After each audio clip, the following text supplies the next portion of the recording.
მარილი მოდის აი როგორ გითხრათ რა. მე 4 გრამი, აი ძალიან ცოტაა მარილი. გახსოვს სარეცხის ფხვნილი რო დალიე? არა, სარეცხის ფხვნილი კი არ დავლიე, სარეცხის ფხვნილისავით რაღაცა იყო. ეხლა იმას გავაკეთე ბატონო დავით, რაც არ გამიკეთებია რა. აი ამას სპაგეტი რაღაც. გავხსნი, მოდი ცოტა ხუმელთან ახლო მივიტარო. თუ გინდა ამაში გავაცხადო. რა. არა, მაგის დახარჯვა არ მინდა რა. მოდი ესე დავდოთ. ეგეთი ჩანთაში მაქვს. ხო, გათრეს. გაცხელდეს. და სხვა რამები გავხსნათ.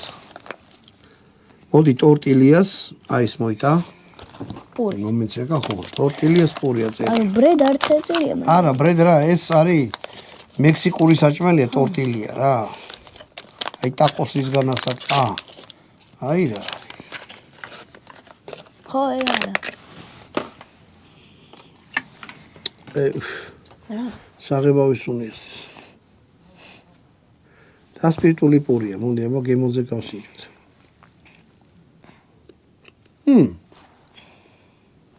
რუსება შემოგვიხმიანე.